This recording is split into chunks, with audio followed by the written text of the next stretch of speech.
All right, so good evening once again, and welcome to Lecture 8 Matrix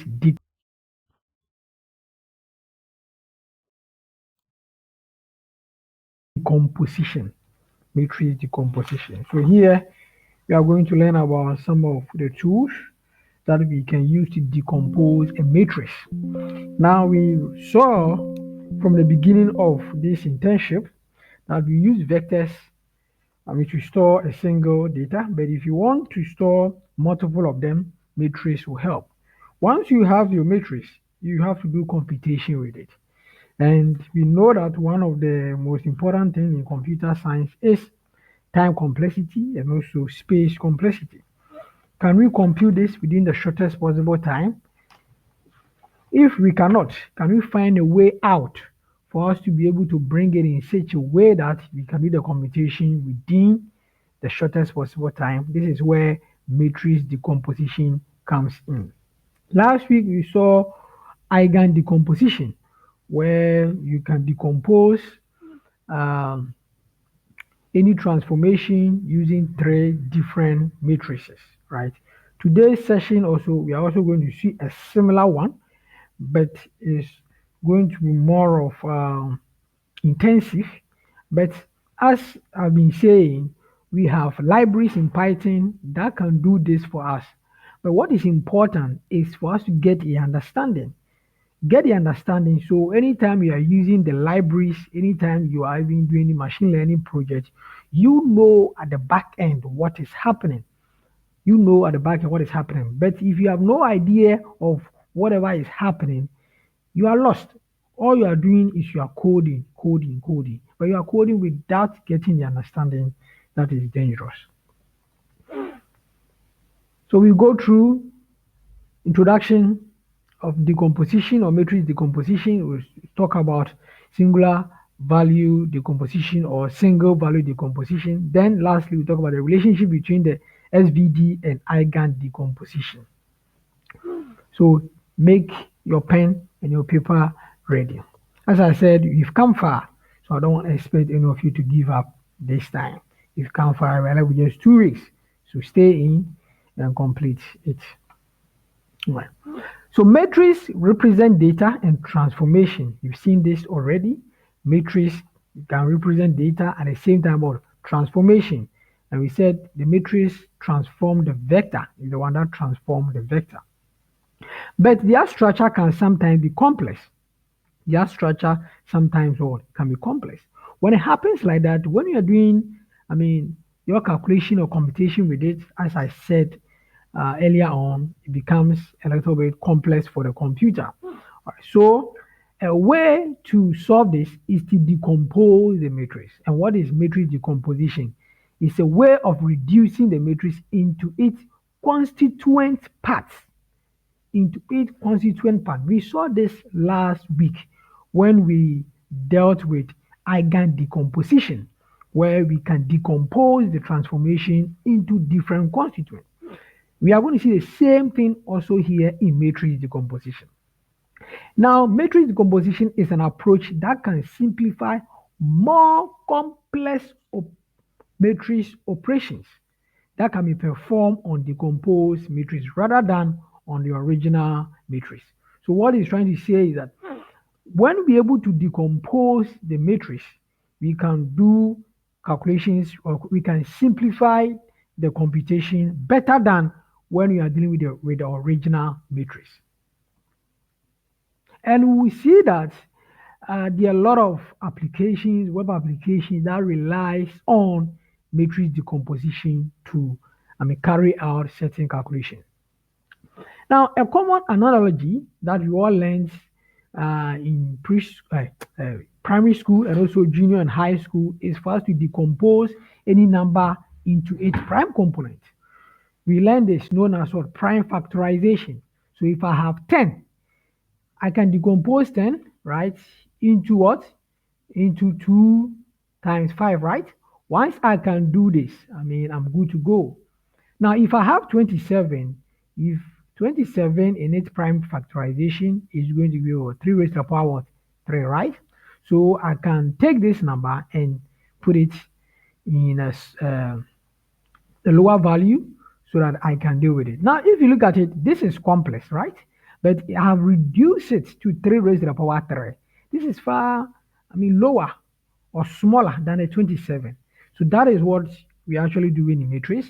We are decomposing from a complex to a simple constituent matrices. Now, for this reason, we call matrix decomposition also matrix factorization because of it's having a similar scenario as the one we've been doing in factorization, prime factorization. We also call matrix decomposition as matrix factorization. So matrix decomposition enables potentially complex matrix. I've said it already and I've also explained it already to be expressed as a product of two or more simpler matrices. So you have a complex matrix, you can express it as a product of what? Two or more simpler matrices. And you saw it that if I ask you to decompose any number, for example, if I ask you to decompose any number 24 as prime, you know what to do, right? You say 2 times 12, then you decompose the 12 by 3 times 4, you decompose the 4, become 2 by 2. So what do you have? 2 raised to the power 3 times what? 3. Right, so we have decomposed it 2 raised to the power 3 here, multiply what? 3 raised 3, right? 2 raised to the power 3 will give you 8, then times 3 which is 24. So here, I'll decompose this number into two values, the product of what? Two values. That's the same thing we also were going to see in matrix decomposition. We have a complex matrix, we can decompose it or express it as a product of what? Two or more simpler matrices. Now, the constituent matrices typically possess a specific structure. Now, once you do the decomposition, the constituent matrix, they have to have a structure that you have to follow. Now, if you don't have the structure, it's going to make the computation complex for us. So we need to have a structure. The first is they have to be diagonal. We have seen diagonal matrix, diagonalization. That means only the diagonal will have non-zero or will be non-zero. Apart from that, any other entry will be 0. Then we also have what? Triangular or orthogonal. You know what orthogonal vectors are or orthogonal matrices? We'll see it. Okay. Now, when we express these constituents into this structure, we can now analyze and work with them computationally. So we need to have it in the form of a diagonal or triangular or orthogonal. The ones we're able to structure them or by putting them in this format computationally, something that we can do quickly. There are many ways to decompose a matrix, but we are not going to talk about, we're going to pick one, which is the SVD, single value decomposition. The rest, you can go and search, do your own research, and find out. But I'll talk about them, but I'm not going to go, how the calculation is done. So we have two simple and widely used, apart from the SVD, that are used to decompose matrix. The first one is the LU, and the other one is called the QR. Let's talk about them. All right, so when you talk about the LU decomposition, it means the lower and the upper decomposition. So here, we said it provides efficient factorization, specifically tailored for square matrices. Now, you see, we need to pay attention to some keywords. We saw this when last week we were talking about the eigen decomposition. We said the eigen decomposition, it only works with square matrices. Only works with square matrices. Now, the LU, if you want to decompose, you want to decompose any matrix using the lower upper decomposition, the matrix that you want to decompose has to be what? A square matrix. If not, it's not going to work. All right.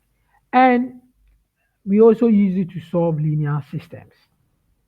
When you take any numerical software, we said, or it is known that the LU is the workhorse algorithm that are often deployed under any numerical software. So any numerical software that you see, they will have the lower upper decomposition algorithm at the back end. Now, LU decomposition factors a square matrix into the product of two matrices. Let's find out what are these two matrices. So we have the upper and the lower. So when you have any matrix, it's able to put it into two constituents. The first one being the lower triangular matrix and the second one being the upper triangular matrix. So you see that is why I got the name LU. So the LU saying that when you have any matrix, let's assume you have a matrix A, I can decompose this matrix into the lower triangular and also the upper triangular. The lower triangular and also the upper triangular. That's why we got the name LU decomposition. All right. Then we also have the QR decomposition. The QR decomposition is highly efficiently method for matrix factorization. Now, for the QR, given a matrix of this dimension m by n, where m is greater than n, and also the columns, you say the columns has to be what? Linearly independent. And you know why it has to be so. We've done all these things before. Now, what we can do is when we talk about the Kira decomposition, we are decomposing the matrix into the Q and the R. What is this Q and the R? Let's find out. So the Q and the R, the Q, we talk about orthogonal unit vector. That means each column has to be orthogonal. Then the R also is talking about the upper diagonal matrix. Upper diagonal matrix. So here, giving or having a matrix, we can decompose this matrix into these two parts, where the Q is m by n matrix with orthogonal columns, and R is what? Upper triangular matrix. Upper triangular matrix. So you see, for the LU, where the LU given a matrix, we can decompose the matrix into lower triangular and upper triangular. With the QR, we can decompose the matrix into orthogonal columns or orthogonal unit vector and also upper triangular matrix. Now, the QR decomposition is used in solving least square problems. So least square problems, they use the QR. So those of you, if your project requires, least square, that means you need to pay attention to the QR decomposition. So why matrix decomposition? Why do you have to decompose at all? Why? One, we decompose to help us review certain properties. Decomposition can expose underlying features and characteristics of the matrix and the transformation it represents. Once you're able to do decomposition, you're able to know a lot about your matrix. You're able to know a lot about your matrix. Remember, in vectors, we spoke about the different bases. That sometimes if you want to know or you want to have a different view of your vector, you need to change it from one base to another. Okay. So in matrix also, if you're able to decompose it, you're able to know a lot about your matrix. Now, once you do the decomposition, some of the features that you can, come out with is the rank of the matrix. Also, you can also identify the principal direction. We'll talk about principal component analysis next week. Then also check if a matrix is invertible or not. So it can help you to determine the rank, identify the principal direction, and also check if a matrix is invertible or not invertible. The next one is simplifying computation. I've explained all these things already, that the matrix, they are complex, and because of time complexity, we have to find a better way of to do this composition. Do this computation, sorry. So once we're able to decompose, we can do calculation more efficiently and faster. And lastly, the next thing is data approximation and compression. Data approximation and compression. Those of you be Albert and Nabi, they are not here. I don't know. Yesterday they didn't join. I don't know whether they've traveled or what. I have no idea whether they've traveled. But one of them is working, going to work, or is working with image compression. Want to compress it, and they are going to use this. They are going to use this. So setting the composition like the SVD, allow us to construct approximation of the original matrix using less information. And this is fantastic. You have a complex matrix, and if you can construct the same matrix using less information and you're not going to lose much data, this is fantastic. So Ahmed, if you remember, I don't know whether, yeah, it's still there at Tamale, TTH, where I learned anytime they take a scan, you need to bring pen drive, right?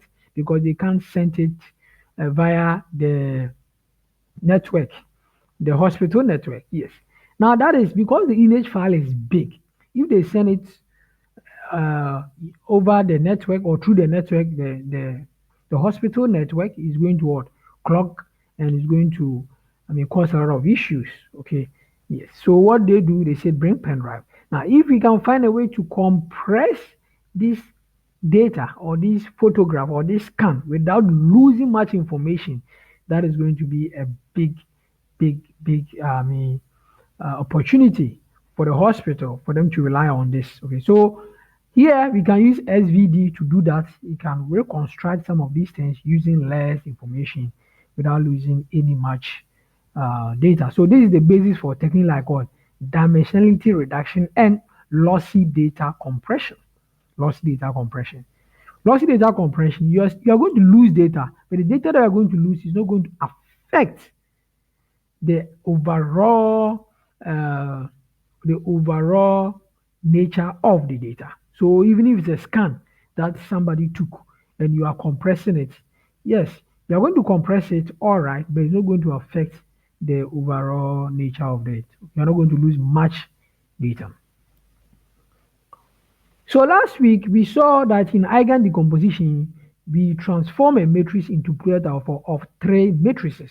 The first one, we had two rotations. The first one was a rotation. The second one was scaling. So we rotate, then we scale, then we rotate again. We rotate, we scale, and we rotate again. Now we're going to build on the same thing over here to be able to dive into our single value decomposition. So let's have this vector t. This vector t is rotated to vector t uh, theta. Then once the rotation is done, it is stretched again, then it's rotated back. That is why you see the rotation going back and forth. So this vector that you have over here, this vector here, will be rotated on this. Then once it gets rotated, it will be stretched, which is the T star. The one after the stretching, we once again send it back. All right. So this is what we learned last week, where we can do this back and forth. Now, if A is a linear transformation, we can write A as a product of what? Rotations and stretches. We saw this last week, that we can write it as a what? Rotations and what? Stretches. So how do you do that? Let's find out. Now, this is our rotation, this is our stretching. This is our rotation, this is our stretching. So the linear transformation, what is going to happen is going to take the vector from the vector space, we rotate it by a name angle, then stretch it by some amount. So we take the vector in any space. Let's assume this is our vector in any space. It will rotate it. Maybe it will rotate it to this place. All right, so this angle. Then once it's done the rotation, it will stretch it. Let's assume it will shrink it rather. So the stretching can also be shrinking. So it will shrink it this amount. It will shrink it this amount. All right. So once it's done stretching it or shrinking it, it will now rotate it back again. Okay. It's now rotated back again. So they just be rotating and stretching spaces. And this stretching is done by some amount. So we call it some scalar. It's done by some scalar.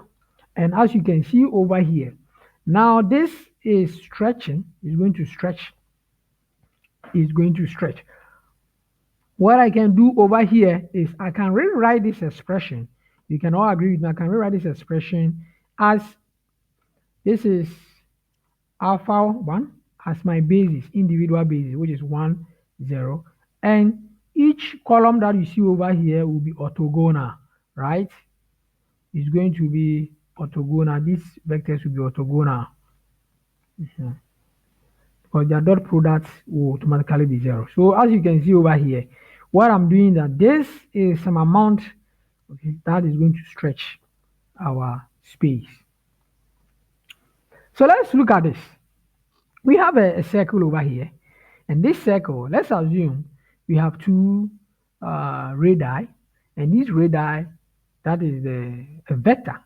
So we have V1 as one radius, V2 is another radius, and they form a circle. Let's assume that the length is unity or unit. That means there's one here, there's also one here, right? Now I'll do some transformation. After the transformation, we did some rotation. Then once we do the rotation, we stretch. Then we do rotation again. Once I'm done with the transformation, this is my new circle. It has moved from a circle to what? To an ellipse shape. It has moved from a circle to an ellipse shape. Now, what is really happening? If you look at it carefully, the angle over here, we are maintaining this angle is 90. We are not changing the angle. The angle has to be maintained. That is something you all have to take note. Write it down. When we do the transformation, the angle has to be maintained. So here it is 90 degrees, here too is 90 degrees. It has to be maintained. Then the next thing we have to do is also the vector. Now here we had a unit vector, which is this one. I said the unit, this is 1. Now here we have stretching. There's a stretching over here. We still have to find a way to maintain this. How do we do that? You remember in matrix, in vectors, we talk about autonomous basis. Autonomous basis, right? Autonomous basis. That when you have any vector, you can write a vector as a unit vector. So if I have a vector, which is 2, 3, and I ask you guys to express this as a unit vector, you tell me the unit vector U is this vector. Let's assume the vector is V, all divided by its norm, right? We did this. Okay, we did this. So if you can calculate the norm, let's assume, let me change it. Let me pick a different value so that it will be straight for us. So here's 4, right? So the norm will definitely is going to be 5. So our norm V is equal to 5 automatically, right? Okay, so these are 5. So if you want me to express this as a unit vector, right, then we will have 4 over 5, right, I, then plus 3 over 5, what, J, right? Yes. So this is what we did when we started dealing with vectors, autonomous basis, right? So let's see. Now, how do we preserve the angle between the vectors and also their norms after the linear transformation? I said it. Now we need to preserve the angle, and also you also have to find a way to, maintain their norms. How do we do that? Is a question we are asking ourselves. That yes, we are transforming from this circle to this, but there are certain things you want to keep. That is first the angle. Why do you want to keep the angle? Because that is an information we can. It's like you trying to compress a data or an image. You don't want to lose certain information.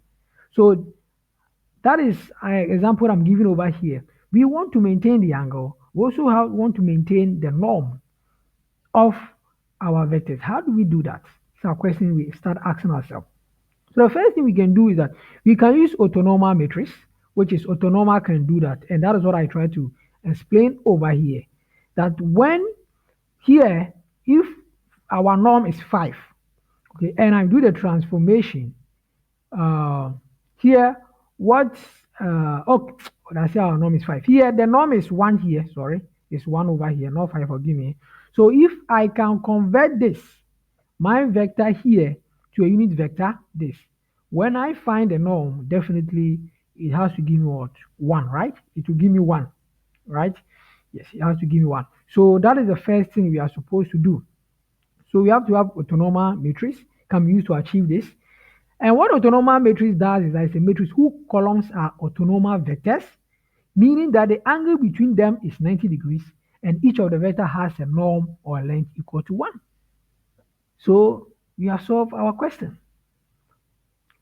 We want to maintain the angle when the angle is 90. We also want to make sure that the unit, vector or the radius of the circle, which is 1, has to be maintained. How do you do that? Simply, we should use an autonomous matrix. And we said autonomous matrix, the individual columns, they are orthogonal, and secondly, their norm also give you what? 1. The norm will give you 1. All right. So let's consider this. So here we have a matrix over here. Now let's look at this matrix. If I ask you, is this matrix autonomous, what will you tell me? Is this matrix autonomous? If it's autonomous, that means it has to be orthogonal, right? It has to be orthogonal to be autonomous. So is this matrix autonomous, orthogonal? Is it autonomous? Or you can type your solution.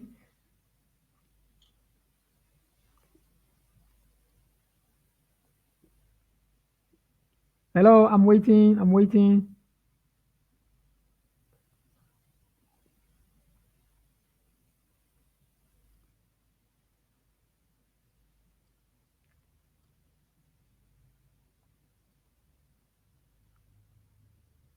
Hello?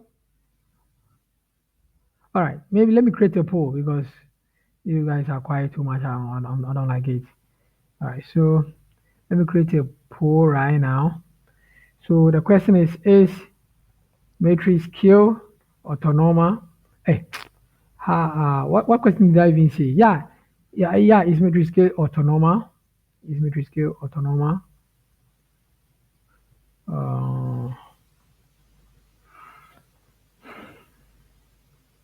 Is matrix Q autonomous? All right, so type if it is yes, tell me yes. If no, you tell me no. Let's be quick. Just 1 minute, 1 minute.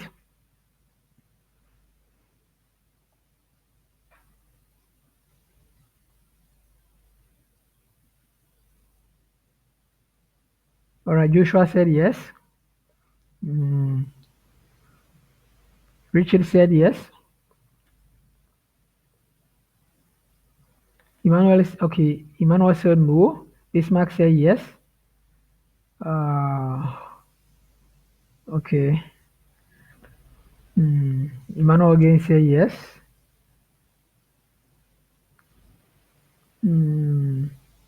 Pressure said yes. Awudi said yes.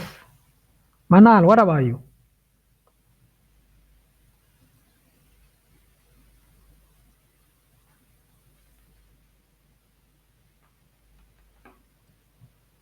Manal also said yes. All right, so let's find out. Okay, so thank you.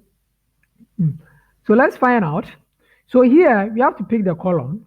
Okay, you have to pick the column. Now let's find the norm. If you find the norm, the norm has to be 1, right? Then we can also find their dot product. If the dot product is equal to 0, then that means is these vectors, column vectors are orthogonal. So here is 0, -1, right? Dot 1, 0. If you do the dot product, this time this will give you 0. So 0. So it's telling you the dot product is equal to 0. That's the first thing. Then also find their norm. So let's find the norm. So 0 squared, right, plus -1 into bracket squared, which you will get 1. You get 1 for it. The same thing here too, you get 1. So indeed, this is autonomous because each column will give you a norm of 1, and when you find the dot product of the columns, you get what? 0. And it's orthogonal. All right, so this is what we've done over here. So the dot product will give you 0, and their norm is 1, respectively. Now, what we can do is, now if we multiply Q by its transpose, let's see what is going to happen. Now that's why get your pen and paper because we're going to work along. Now if you do this multiplication, this is what we are getting. What type of vector are we getting here? Or what kind of vector are we getting here? Sorry, matrix. What kind of matrix are we getting? So let's assume this is a matrix B that we had. So what kind of matrix are we getting here? Okay, you can type it, so we should yeah, type it in the chat. What kind of matrix are we getting? All right, Joshua says symmetric. Okay, symmetric. Who else? Let's participate. Identity matrix. Okay, diagonal. Okay, two more, then I will conclude. Diagonal. Richie said diagonal matrix. All right, so yes, they are all correct. Now, symmetric matrix, yes, it's true because if you still transpose it, if you transpose this, if you transpose this matrix, you get the same thing. Also, an identity matrix because uh, the diagonal, they have entry of 1, 1. Then Bismarck and Rachel also said diagonal. It's also a diagonal matrix. So, what did we do over here? Given or what we are saying is that having a matrix, okay, if the matrix they are autonomous, if I multiply it by diagonal, I'm going to diagonalize it. That is diagonalization. Remember we did this. So I have a matrix and they are the matrix autonomous. That means each column, when you find a norm, you get 1. When you find a dot product, you get what? 0. If I multiply that matrix by a transpose, what is going to happen is I'm going to diagonalize it. That means it's going to be a diagonal matrix. The only the only place you have any entry will be the diagonal. Apart from that, any other entry will be 0. So if you put this one in a more generic way, this is what is going to happen. So I have a matrix, and the K1, K2, all the way to Kn, they are all autonomous. I've said it over again. Now, if I transpose it, it's the same autonomous, but it's autonomous at the row side now, which is the row. So if I multiply the two as we did, what I've done is that I've changed it toward a diagonal matrix. A diagonal matrix. Last time we saw the importance of, doing multiplying a matrix by multiplying a matrix by a diagonal. We saw this how important it is. It's able to do the calculation faster for you. You don't go through stress. Now the same thing can also be used over here from what we just did. So you're going to apply the same thing to our circle, rotating, stretching, and rotating again. So let's go on. So I have a vector, which v1, v2, and it has been transformed by a matrix to a new space, which is called v star 1 and v star 2. We said 1, it will be rotated, then it will be scaled. It will be rotated, it will be scaled. Now, if you want to know how much the scaling is done, the one thing we said that the angle is supposed to be 90 degrees. The angle is supposed to be 90 degrees. Okay. But now, if we still want to maintain our norm and our angle, we say that for the angle, we have to have an autonomous basis. And we've proved that. But the scaling, how are we going to know how much did the scale our vector? How much? Because we have to still maintain it. If I say we have to still maintain it, it's like I want a practical scenario to explain it. It's like you are trying to stretch a band, okay, a rubber band. You want to know the energy or the strength that you use to stretch it, because if you release the band, it will still come back to 1. Okay, it will still come back to 1. So that is what we want to achieve over here. So the autonomous vectors, as you see over here, are used to keep the angle from changing. The autonomous vectors are used to keep the angle from what? Changing. But how do we determine our stretch amount? How do we do that? Now, what we can do is we can come up with some idea or a method to be able to determine this stretch amount. So how much the vectors are scaled remain unknown, we don't know, but we can express each new vector, which is the star, the V1 star and the V2 star, as some amount or scalar multiplied by what? By u. And the same thing can be done over here. Now the U1 and the U2 tell us the direction of the new set of axes formed by this and that. So you can say that what we are doing over here is like a linear combination. It's a linear combination where the U1 can be a base. The U2 can also be a base. But the alpha 1 and the alpha 2 is just a scalar that is going to multiply the base. Is it clear? So we are just trying to say, okay, now we have gotten a new matrix, and that new matrix has been stretched. But you know that if I have any base, sorry, if I have any matrix, and I have a matrix, I have a vector, so which is 2 multiplied by this, 2 multiplying this base, you tell me that I'm going to have what? 2, 0, right?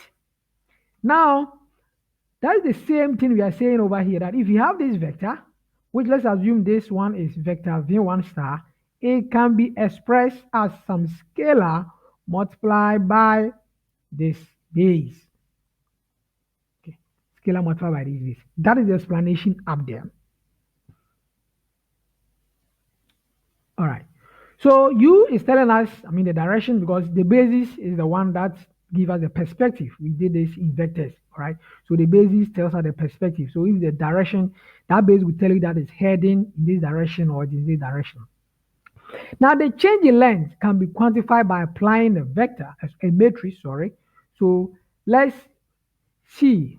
Now this formula that you saw over here, we can name them. So the constant you see over here is known as a single values, and the U is the principal axis. So it's like we've gotten a new matrix. Okay, there's an axis that we have to keep.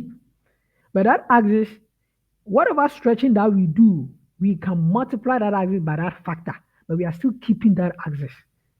We are still keeping it in such a way that that axis is what is important to us. Don't distort it, but we can stretch it. Once we stretch it, we are not distorting anything. We are just stretching. So any transformation, you saw it in the previous slides, can be expressed as this. Okay. So in simple terms, a transformation of V1 enabled by A is equal to the scaled rotation of orthonormal vector. So this, as you can see over here, that this matrix is transforming the vector V1 is the same thing as we are what? Scaling, rotating orthonormal vector. Scaling, rotating orthonormal vector. This is just a constant that's going to multiply this our vector, this orthonormal vector. That is the principal axis. So if we should put it in a more generic way, this is our matrix.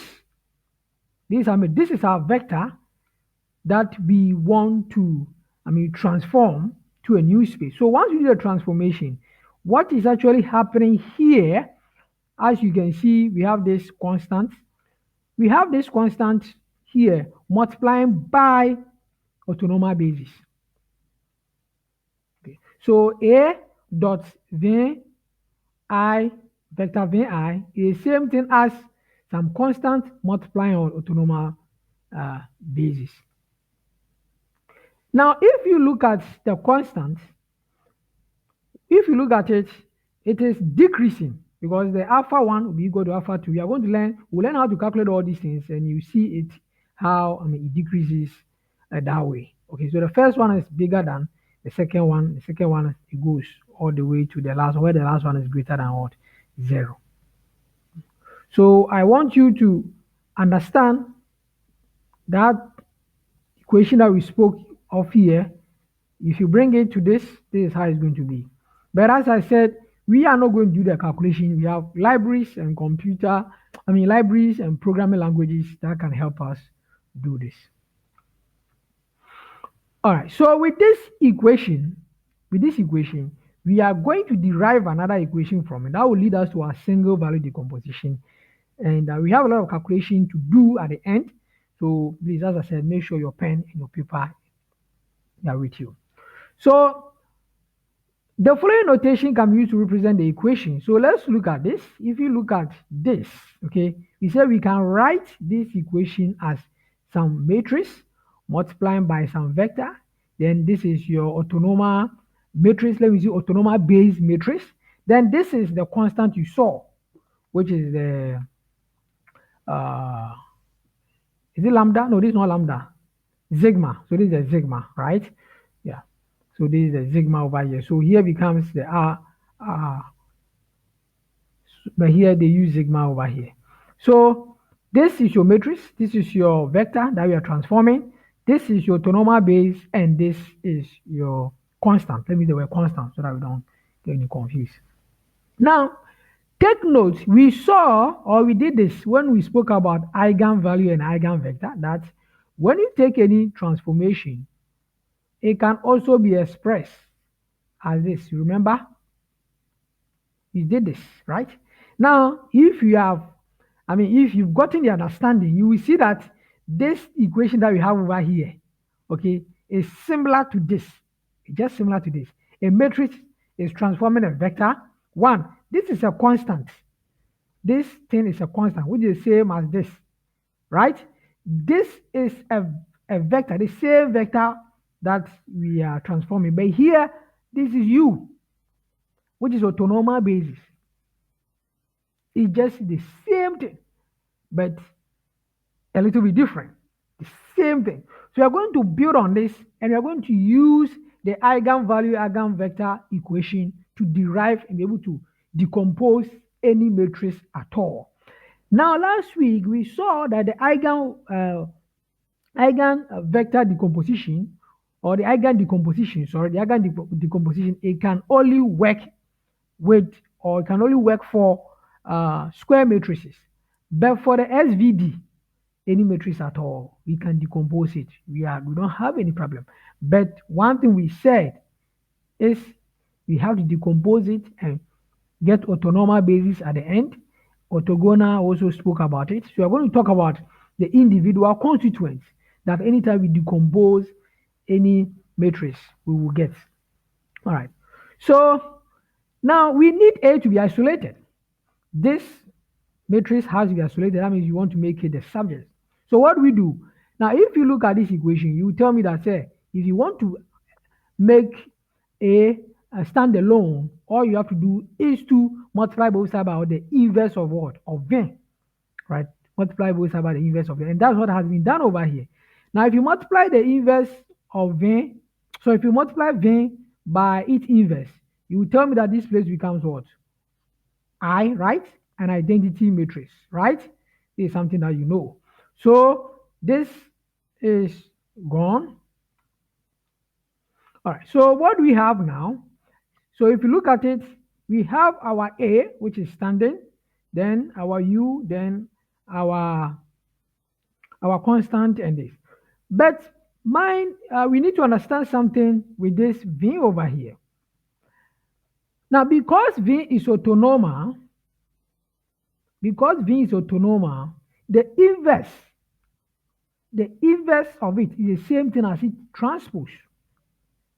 Now, if V is autonomous, when you find its inverse, it is the same as its transpose. So here, what we will do is that instead of putting the inverse over here, we will put the transpose of it. We will find out why we need the transpose. Why the transpose is very, very important here. All right. So let's define each term. So U is doing rotation. Then the sigma here is doing scaling. Then the V here is doing another rotation. Now this is a matrix. This one is a matrix. This one is a matrix. But this one is going to be a diagonal matrix. The sigma is going to be a diagonal matrix because without diagonal matrix, it can't do the scaling. So it's going to be a diagonal matrix. Then this is a normal matrix. This one is another matrix, and we are going to do the rotation. So when we take or look at our diagram again, you see that first, when you look at it over here, first, what is going to happen to our transformation is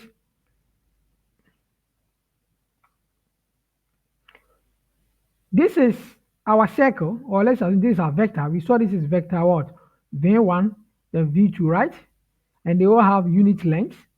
Now this will be rotated. So if you look at the rotation, it was pointing, it has been rotated to a new axis now. So these are our new axis. Once the rotation is done, we now stretch it. And that is done by the sigma here, which we are getting this. Once we are done with our stretching, we now rotate it again using the U to a new space. So this space, once we go through it, we are still what? Here. But mind you, the length, which is the norm, and those things are things that we are supposed to maintain. So if you look at it, angle is still, the angle is still 90. Here to the angle is to what? 90. But we saw that the length or the norm is scalar multiplication of the base in the new direction. Base in the new direction. So the vectors basis or the axis are rotated into a new set of autonomous vector via T. I've explained everything. So the resulting set of the vectors is then scaled by a matrix sigma, before rotated by U to produce the desired version of the transform. So when you read the slides, you understand. I've already explained it. So the formula that you saw, this is how we can put it. So I have a matrix over here. It has been decomposed into U, then into another, then into another matrix. So how many constituents do I have? I have 3. Now let's look at it. If you are supposed to multiply this, you will tell me that say the inner dimension has to agree. So R and R has to agree, then this R and R has to agree, or else you can multiply. So here the columns has to agree with the rows, here the column has to agree with the rows. So you see, we have decomposed this matrix, which is this n by n matrix, into these constituents. Now you saw that this is not a square matrix. It's not a square. Yes, also no. Yeah, it's not a square matrix. Yes, yeah, because n by n. It's not a square matrix. So eigen decomposition, we said that one is not a square matrix, but this is not a square matrix. So we have been able to achieve that. So now, one of the things that we'll do next week is when we take the SVD, we have the reduced one, we also have the generalized formula. The reduced one, we'll talk about this next week because today's one, the calculation is more. I want you guys to understand the concept so that next week is going to be practical and we'll attach it to the principal component analysis because that one depends on the SVD. Then you guys will understand the full picture. Then you can use the 1 week, those of you who are working on PCA, to work on your projects. Now, when you talk about this that I showed you over here, okay, this one is just the reduced form of the decomposition. It's a reduced form. There are a lot of properties that goes here, but I just want you guys to understand the terms and the concept first before I introduce the properties, or else some of you will get lost. So for the full decomposition, if you look at it, say it was what? N by N. But when you look at the U was what? M by R. That R there is the rank. Now we did the rank, we did this. Okay, why is the rank very, very important? We saw when we started learning about matrices that if we take any matrix, okay, we call something the rank. And the rank is gotten from what? The image. okay, the image. The image we spoke about the column space, and we don't want the spaces or the column space to be what? To be dependent. They have to be independent. Okay, so when you take any matrix, the column spaces we have to pay attention to. And each column space, it has to be what? Independent. So the number of independent column space will give us what? The rank, right? Now, when we come to the full decomposition here, things has changed. If you look at it, the full value decomposition has changed. We've introduced, more dimension, because here it was two. It was these two.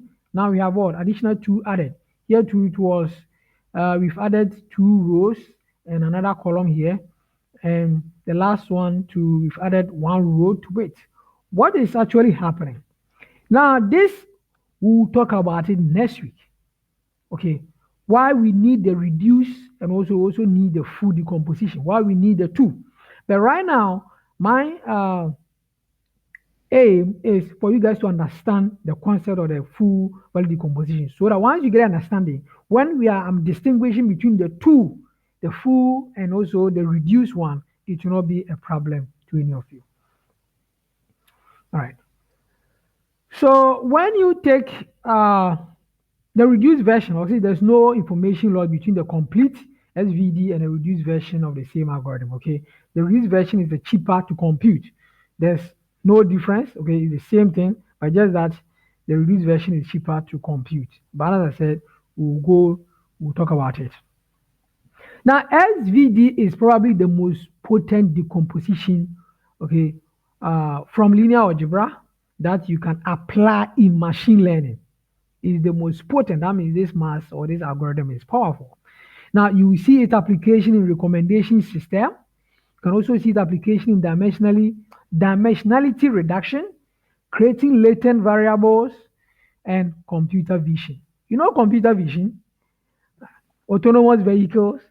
Autonomous vehicles, if you really want to do more research in computer vision and all those things, then you need to take your SVD very, very serious. Because when the camera is taking pictures, you have to decompose this matrix and try to make the computing system in the car understand all these things and be taking steering all around. Okay, so SVD plays a crucial role. So you can pick it up, dig deeper, and find a way to improve some existing algorithm as well. All right. So given a matrix A, how do we compute the V, the U, and the sigma? So the question we are asking ourselves is, if we have a matrix, this matrix, how do we break this matrix into its constituents? The U, the sigma, and the V. How do we do that? That means once you give me any matrix, I should be able to decompose it. How do we do that? Now, make sure you have your pen and paper ready because we are going to work. All right. So a single value decomposition is defined in such a way that rotation matrices must be orthonormal. That's the first thing. I did stress this. Okay, that's one thing that it has to be. Okay, in eigen decomposition, we said that the matrix has to be what? Square. But SVD is saying that the matrix that is doing the rotation has to be orthonormal. Now, this is a constraint that will mean that the matrices from which we want to obtain a decomposition have to have some kind of property that ensure orthogonality after some transformation. That means we still want to maintain what? The angle between them. The angle between after a transformation has to be 90. And we saw it in the diagram, the circle thing. You saw that after we did the transformation, we still saw that the angle between the stretch, the two vectors was 90 degrees. So that orthonormal property is crucial for us to be able to, use or decompose any matrix using single value decomposition. The next thing is the matrix has to be symmetrical. So if a matrix is symmetrical, not only are the eigenvalues real, but also eigenvectors are orthogonal. Okay, so that means if you can get the matrix to be symmetric, that means you will not have any problem, because one, the eigenvalues will be real, you're not going to have any complex, and also the eigenvectors will be orthogonal. That means if I find the dot product of the individual column of the matrix, it will give me what? 0. We spoke about symmetric matrix, and we said that when you flip it, you still end up with the same. Okay, the flipping is done at the diagonal, so it's like you put your pivot in the middle there and try to flip it. So once you flip it, it still, it becomes the same thing. Okay, so that means if I ask you to transpose this, you end up getting the same thing. You end up getting the same thing. So that is why a symmetric matrix is such that A is equal to your A transpose. So in SVD equation, A does not have to be a square matrix. That is something that we are happy, we are excited. We have to be very, very happy because in eigen decomposition, that was something that would, limited us or it constrained us that in eigen decomposition, hey, it has to be what? A square matrix. But in SVD, we don't care. A does not have to be a square matrix. So we have to be excited. That means we can apply this to any real world data and decompose it. Okay, then it doesn't have to be symmetrical. That means although we are saying that symmetry is important, but also it doesn't have to be what? Symmetrical. That means we can find a way to take or make our vector square and also we can find a way to make our matrix square and also make our matrix symmetrical. You see where the excitement is coming from. So when you understand some of these things, then you are not scared because when you are dealing with real world data, which is not going to be square. Now, if you want to do any SVD, you don't have any problem whether it's square or not. If it is not square, we have a way to make it become square. If it is also not symmetrical, we still have a way to make it become symmetrical. When you are using what? SVD, which is not a big problem. All right, so we have to find a way to transform A into a square symmetrical matrix. How do you do this? Now, if I have a matrix A and the dimension of the matrix is M, let me use numbers so that those of you, okay, I have 4 by 3, okay. If I want to make this a square matrix, all I have to do is to transpose this. So I can multiply this by its transpose, which is A T. If I transpose this, what will I get? I get 3 by what? 4, right? Now you see that the inner dimensions are the same. So if I should multiply this, I'll get my A at the end, which is what? 4 by what? 4. Thank God. So I don't have any problem. I can make any matrix a square matrix by just transposing the matrix and multiplying by it, and the matrix will now become a square matrix. Now, once you do that, something also will happen. So I'm going to give you guys something to do right now, and we will find out if it is indeed true. So take your pen and paper. You have to be quick. We are left with about 20 slides to go, so we have to be quick. They are all calculations. So let's take this matrix 1, 2, 3, 4, 5, 6, 7, 8. No, the values will be too big. Okay, let me reduce some of them. The guy did not buy my writing pad, so I'm very, very annoyed with him. I can make here 4 and 2, -1. Then let's see, 7. Oh, what am I even doing? No, sorry. I think let's make it 2 by 3 rather. All right. So take this one. This is fine. Now multiply this one by A transpose. Let's see. So if you multiply this one by A transpose, what will you get? Get 1, 4, right? Then get what? 2, 4, then 1, 2. I'm giving you guys 2 minutes Do this multiplication and tell me stuff about this matrix. Tell me anything about it. 2 minutes. Be quick.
Hello, guys.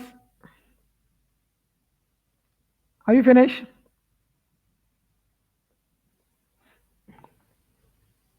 Let's be quick. Let's be quick, please.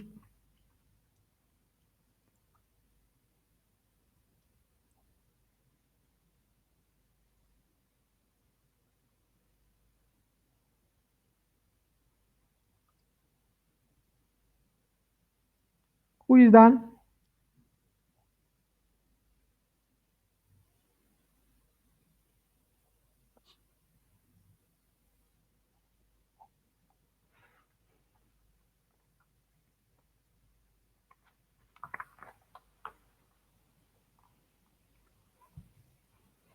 Are you guys working?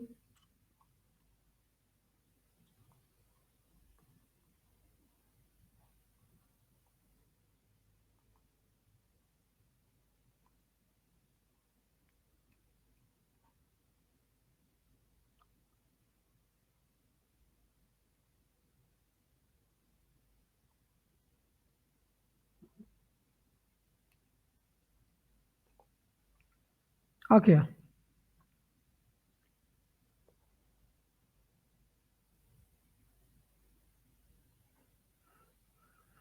Okay.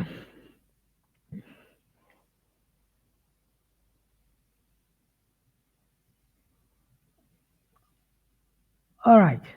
So now that is, yeah, that is what we are going to get. Now the next thing is,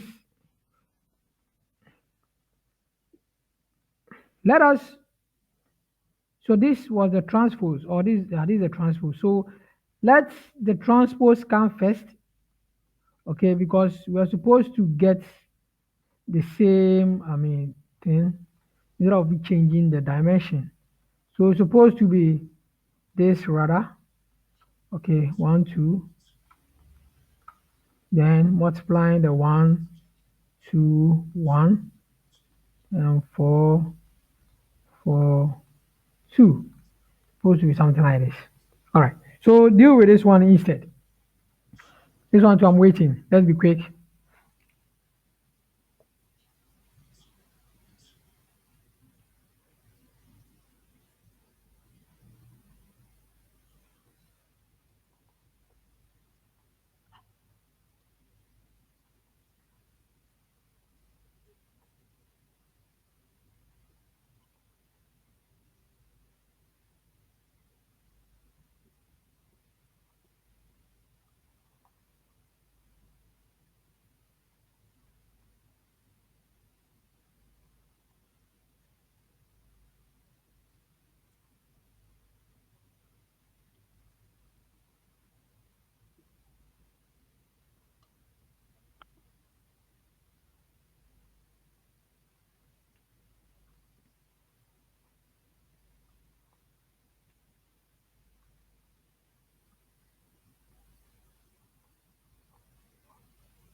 How is it going?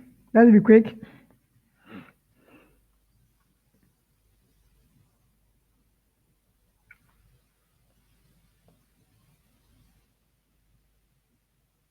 If I get two people, we can proceed.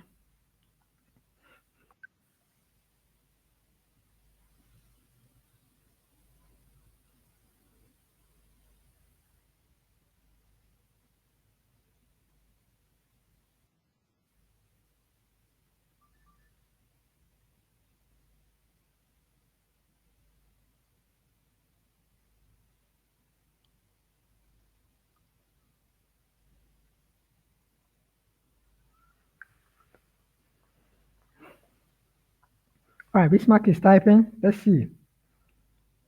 So once you get your matrix, maybe you can attach something to it. Okay. What do you think your matrix? I mean,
guys, let's be quick.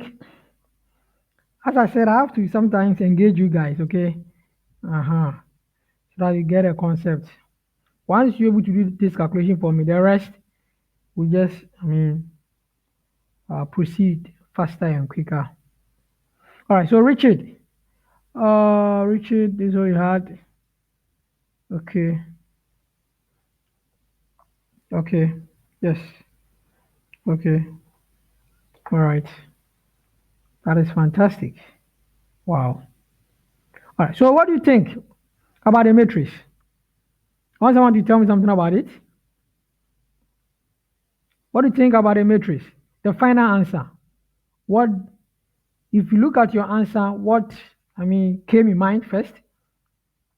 We had a matrix, we transpose it, and we multiply the transpose by the matrix, and you got an answer. It's a square matrix. That's number one. Number two, you've gotten a square matrix. Number two,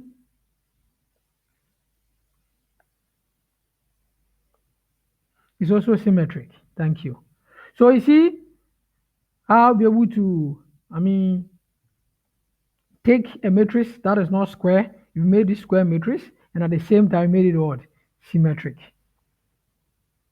That is what we do in the SVD. Right. So by multiplying matrix A by transpose AT will result in a square matrix. Okay. Now, how can we verify the resultant matrix will be symmetrical? And that is what we did over there. So that is the thing I asked you to do. So if you didn't do it, please do it, because the calculations, as I said, they are more. So when I engage you, put pen on paper and do it, so that when I'm explaining it here. But so the same thing we did over here, we did the previous one is what we have over here. So here I'm asking of the dimension. So here, if you are multiplying A by the transpose, the dimension will be different when we multiply the transpose by A, right? All right, so here we'll get the dimension is 3 by 3. But if you do the transpose, it's going to give you 4 by 4, right? Yeah. All right, so now let's look at this. You've seen this one already. This is our matrix. We want to decompose it into orthonormal basis matrix, then some scalar matrix, Then we also have another vector over here, which is also orthogonal. Right. So what can we do? Now, from what I asked you guys to do, where we want to make this side square and also symmetric, because this is a matrix. The A is a matrix. We want to make the matrix square and also what? Symmetric. What we do? We multiply by its transpose. So in mathematics, whatever you do to Kofi, you do the same thing to Amma, right? And if A is equal to this, that means the transpose is going to be at the left of it because the transpose is at the left. We will find out another one where the transpose will multiply it at the right. So take note, this one, the transpose is at the left. So here we are multiplying the transpose of A, but we are doing the dot multiplication at the left, or we are multiplying the left. So that's why you see the A, T up here. So here, if you look at it carefully, what do you see? Now, we have this, and we have some properties that we have to revise, where you have A dot B or transpose, the same thing as what? When you revert it. We did this when we were talking about vectors. So where we become B transpose dot what? A transpose. So let's try to simplify this. If you want to simplify this, look at what is happening. So here, this is this. So let's leave that one, but let's focus here. Now this, if you look at it, you're going to, reverse it, okay, because the B has to come. So here, if you transpose T and transpose T again, sorry, if you transpose V and transpose V again, it's the same thing, right? If you transpose V, we said if you transpose a matrix and you transpose that matrix again, you get up the same matrix. So here, the V has been transposed. If you transpose it again, we end up getting V. Then here, the sigma will be transposed. Then this will get that. So that is what we have over here. Now, what do you think this one will yield? I want someone to unmute and tell me. This one will yield what? This thing we are seeing over here will yield what? Unmute and tell me. Let's be quick.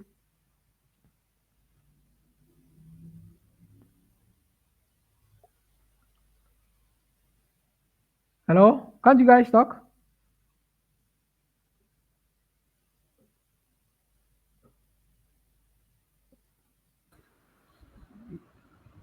To produce a square matrix.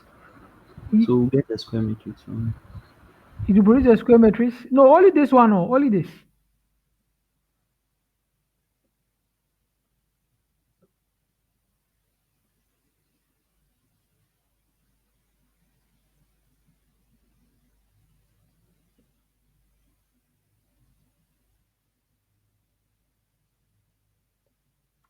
Okay.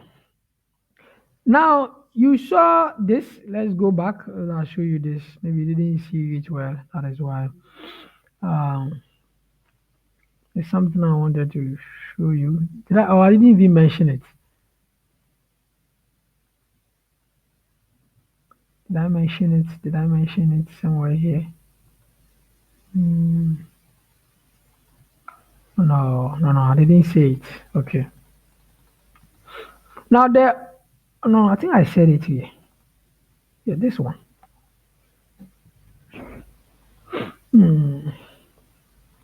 While we're talking about autonomous basis, I think I made a statement where we said no. Okay. Then let's move on. I didn't say it. Okay.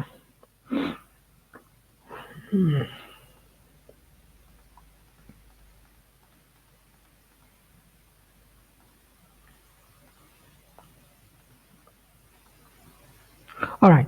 So I asked that what is this going to yield? Okay. Now remember this is autonomous basis, right? This one is another autonomous basis, right? Okay. Now what makes them autonomous basis is one, the columns are what? Independent. So if I have I remember I said this. Oh guys, if I have 1 0 and I also have 0 1, okay, and I transpose, so this is it. And if you want me to transpose this, okay, it's still going to be the same thing. All right, it's still going to be the same thing, right? So 1 0, then 0 1, right? Now multiply this. If you multiply this, what will you get? If you should multiply this will multiply this, you get 1. This will multiply this, you get 0. Then this will multiply this, so plus, sorry. So this will multiply this, you get 0. This will multiply this, you get plus 0. Right? This will multiply this, you get 0. Sorry, this will multiply this, you get 0. This will multiply this, you get plus 0 here. And this will multiply this, you get 0. And this will multiply this, you get plus 1. So what am I getting? If you look at it, what am I getting? Someone should talk to me quickly. Let's hurry up. What am I getting? I'm getting an identity matrix, right? I'm getting an identity matrix or a diagonal matrix. Okay. So this will give me an identity matrix. So I can remove this straight away from there and I'm gone. I don't have any problem. So here, the sigma is a scaling matrix and therefore a diagonal matrix. The transpose is equal to the original matrix. Now, keep this in your head, or when you is a diagonal matrix, okay? So even if you transpose it, the same is going to be equal to the same matrix. It's not going to change. So the transpose is equal to the original matrix. All right, so this have to be, because it's scaling. What is saying that here is 1, 0, then 0, 4. Okay, so if you scale this, sorry, if you transpose this, you get the same thing. Nothing is going to change. Okay, that's what he's trying to tell you. That it's a diagonal matrix. So if you transpose it, the same thing. That's the first thing you have to know. Then the matrix U2 is orthonormal. The transpose is equal to its inverse. Okay, so when you transpose, if you transpose the U, you're going to get inverse, or the inverse of it. So equal to what? You transpose. Now, when we simplify, by simplifying the calculation that we did, okay, we saw this. Okay, so the multiplication of UT by U will result in an identity matrix, as I said. So this one will go off. And we have what? Our V, then this and this will happen. But we said this is the same thing. If you transpose it, the same thing. Okay, so that is why you see it over here. Then we also have what? This. Okay, now we have this now. How do we find the value of V? If you want to know this V, okay, want to know this V. How do you find the value of V? What are you going to do to get the value of V? Can someone look at it and tell me something? Now, I believe you understand up to this level. Is there a way we can do, or any algebra we can do here to get a value of V?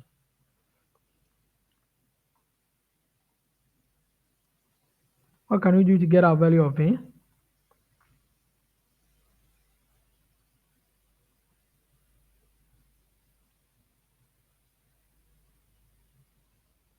Oh, no one is coming forth?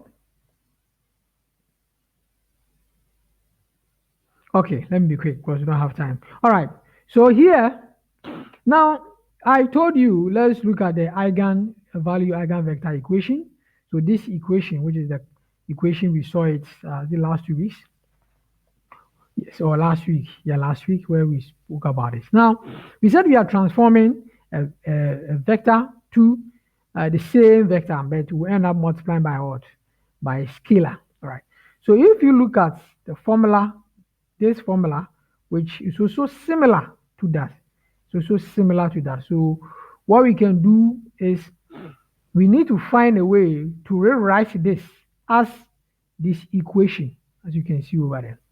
And we know that the transpose of that vector is equal to inverse. It was defined already for us. So if the transpose of that inverse is equal to, so if the transpose of that vector is equal to its inverse, then what do? We just multiply. So here, if you come here, we can do multiplication over here. Okay, we can do multiplication over here where we multiply both sides by what? By our V. All right. So we multiply here by V, we multiply here by V, because we said that this transpose that we see over here is equivalent to the V inverse. So if I multiply this V inverse by V, you tell me this one will go to identity element, then this one will be alone. Okay, so that's what was done over here. So multiply both sides by v. These two will multiply. This one will go to what? I. So it go to I. So we're only going to have this. Now, if you look at this carefully, that is similar to this. Where you see A is equal to this. A is equal to this. This is our vector. This is our vector again. And this is our scalar. This is our scalar. So now, we now know how to calculate our V. So we know how to calculate our V. Now, how do you find the U? Now, you remember I said initially that when we pick the same equation again, we multiply the AT to the left. This time we want to do it to the right. So to find the U, you have to multiply the transpose of the A to the right. So that's what has been done over here. So we do the same thing. We go through the same procedure, what we did.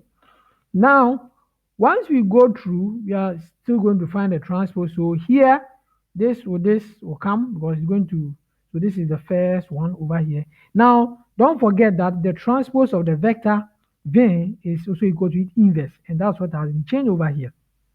Now, if we should expand this using the transposition laws or rules, this will transpose, okay, and then transpose again, and we'll get our V over here. Then this also, we said if you transpose this, because it's a scalar stretching, the same thing is not going to change. That's why I don't see any transpose on it. Then here, when you transpose it, you get this. Now, you will tell me that, oh, sir, I have another thing over here. This one too will go what? Will go to identity matrix, so we can kick that one out. Now, we still have this, which is this, and we are back to this place. Okay, now what can we do?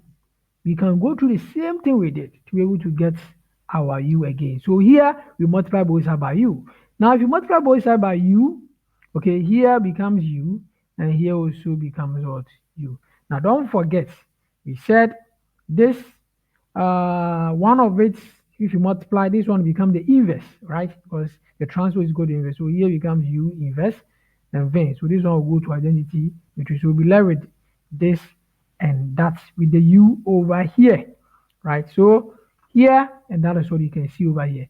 This one too is also similar to the eigenvalue and eigenvector equation, where we have our A transforming some vector to the same vector but being multiplied by what? By a scalar, which we have this.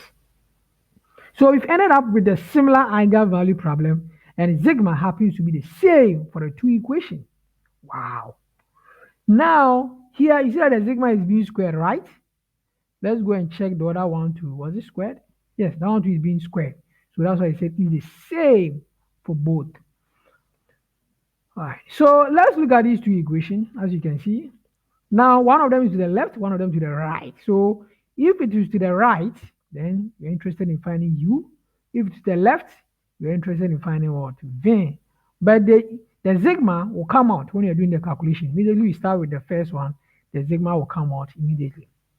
So solving this eigenvalue equation will give us u and v.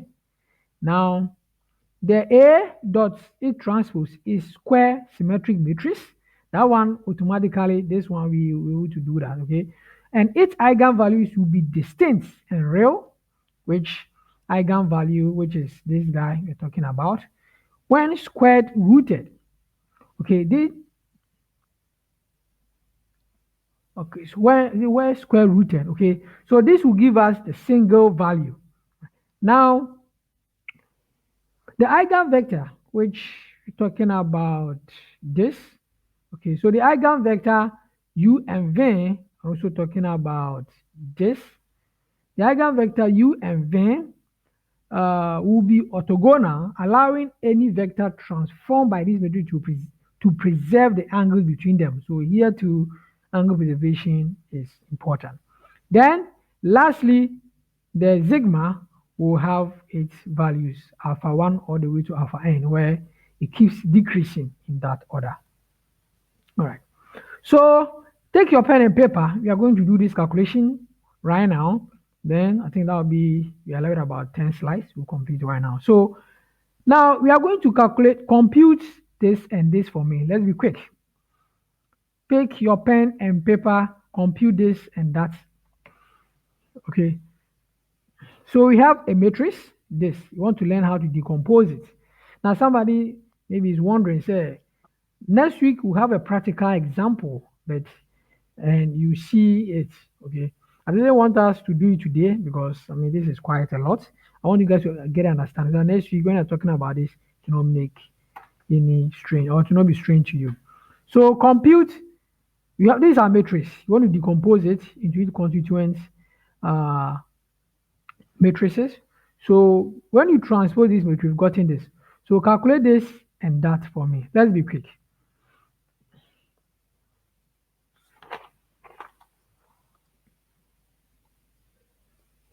When you finish, you can type, put it in the chat.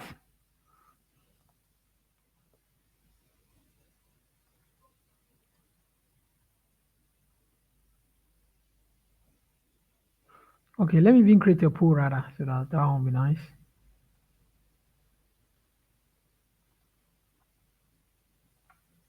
All right, so A dot A transpose T equal to then A transpose T dot A is equal to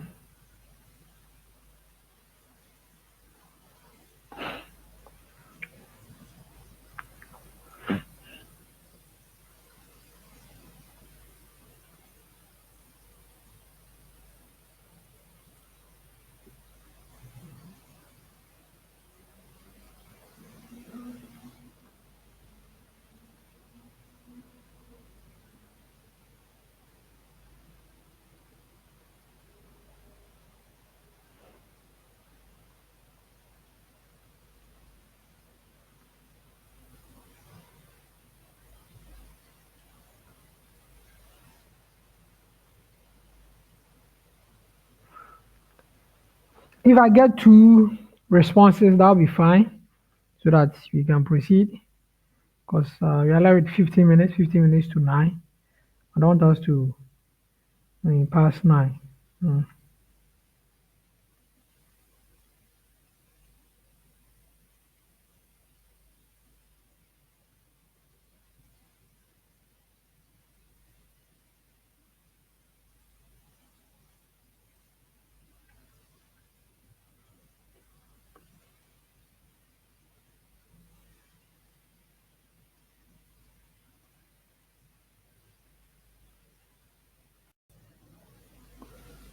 Hello guys. I think you let's proceed because time is going. Okay.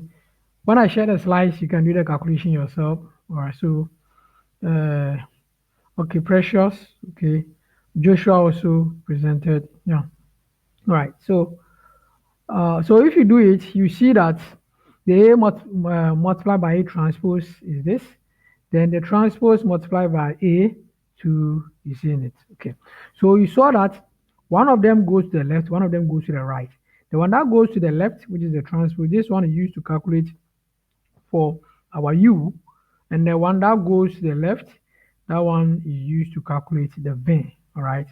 So we are going to, follow and dive deep and see how we are going to do the calculation.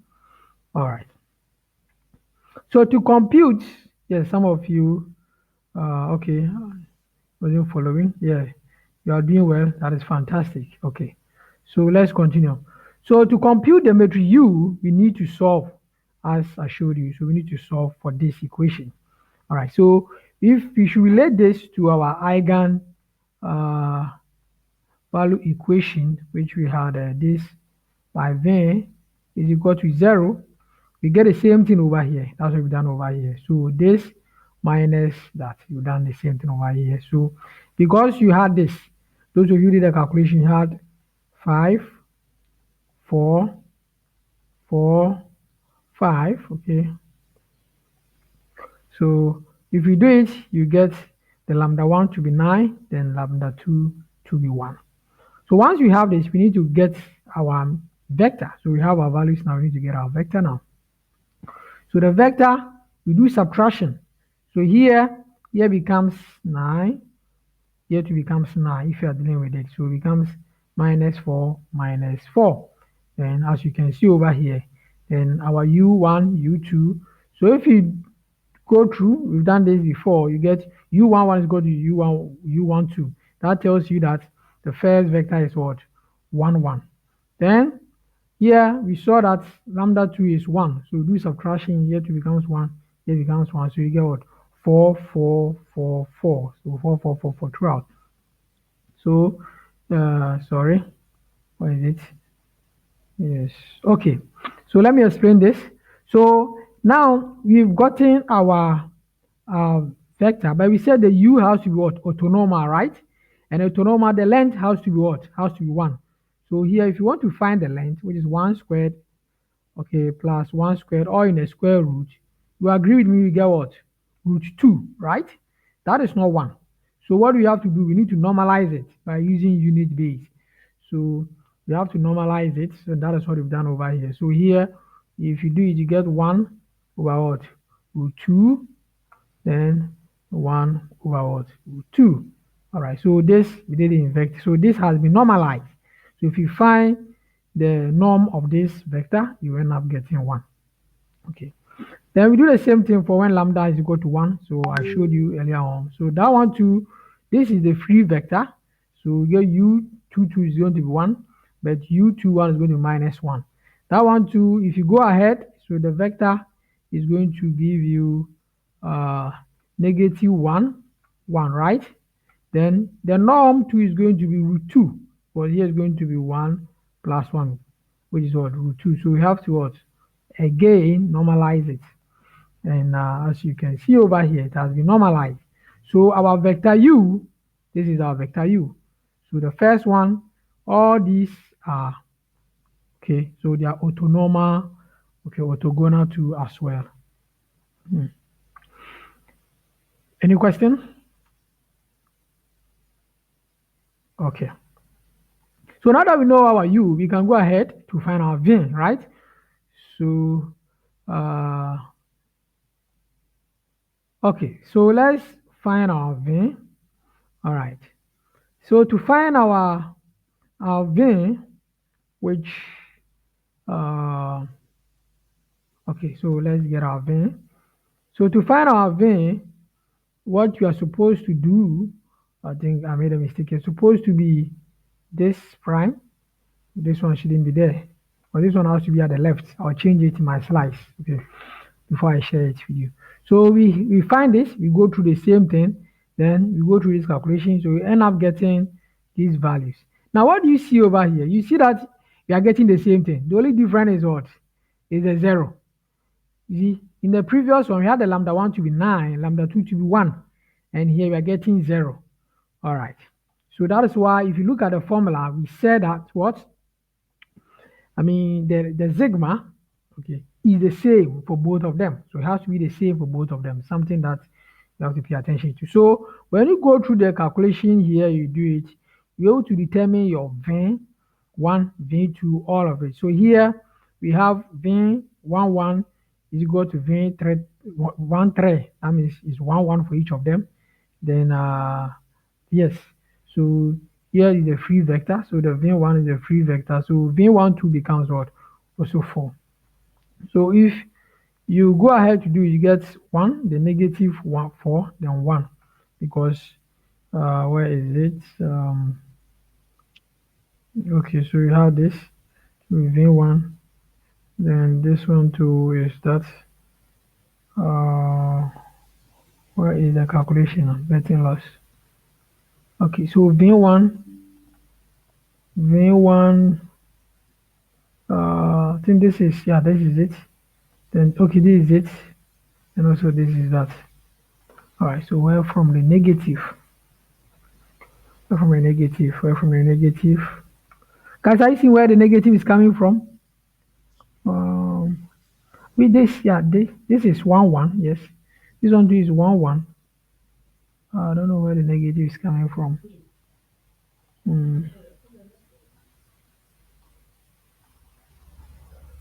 Are you seeing where the negative is coming from?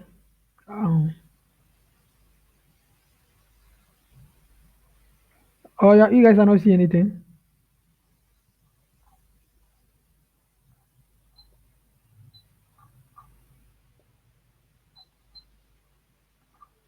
Because I'm a little bit, this one. Mm,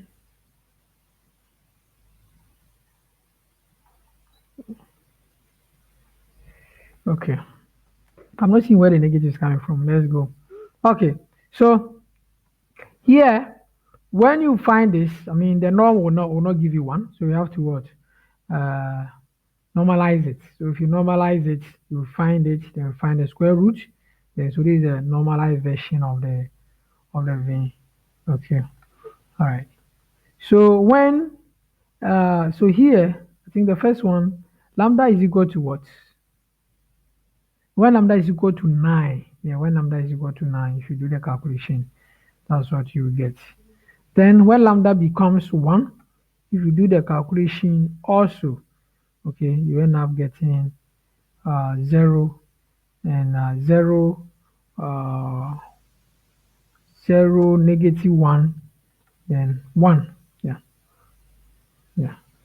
So if you should do the arrangement, what is the 1? So -1, then 0, then 1. Yeah, as you can see over here. Here too, we do the same thing. We find it, then we normalize. Okay, can normalize. Then the last one, when lambda is equal to 0, when lambda is equal to 0, what do you get? So here we get 1, 1, then we get 1, 1, 1. So it's going to be 1, 1. No, here's the free vector. So we get 2, 2, 1, 1, 2, 1, 1. Yeah, so we get 2, 2, 1, 1 or 2, 1, 2. Come here. Okay, okay. So this one is that. So it's supposed to be 2 rather. So this is 2. So uh, this becomes 1. Then V3 becomes 2 over here. So if this is equal to this, then here 2 becomes 2. Yeah. So it becomes 2, 1, 2. That one too, we normalize it and we get that. All right. So now we now have our vector matrix now. So we are going to find a way to compute that matrix. So here, if you look at this value, okay, we said that is you are going to have a diagonal matrix. So we expect to see something like this: 3, 0, 0, then it was a square root because we're supposed to find the square root of it, right? Because if you look at it, we have what? We had 9, then what? 1, then 0, right? We said it will be decreasing in that order. All right. So if you find the square root of 9, it is 3. That's why I see 3 over here. Then it's supposed to be a diagonal matrix. So here is 0, then 1, then 0. The square root of 1 is still 1. Then here is also 0, then 0, and 0. The square root of 0, I believe, is still 0, right? Yes. So the square root of 0. But there's no information over here. So that is why. Yeah. So this is the reduce. Okay. So we reduce this one off and we decided to go with this. Okay. So when we decompose A, this is how it can be represented. So here we have the autonomous basis vector, and this is the scalar vector over here, and this is the vein. All right, this is the vein. So we have decomposed the A, the vector that was given us to this. Now, these computers can do this quickly and faster for us, but we have to understand the math behind it. Now, the value of A, okay, what we do is you can multiply this by this and multiply by that, okay. So once you do it, I think this is what you get for A. Now it's the same thing as what we had, the A. Let's go and find out what things have changed. So 1 minus 2 is 0, 0 minus 2, 1. Let's see whether it's the same or it's different.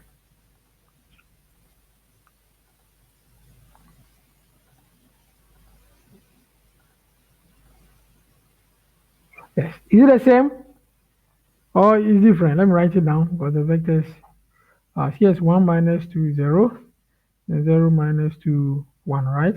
I think it's the same, right? If you should check. Okay. So 1 minus 2 is 0, 0 minus 2, 1. Please confirm. When you have the slice, confirm to make sure that is the same. To make sure that is the same. All right. And that is all. Any question for me?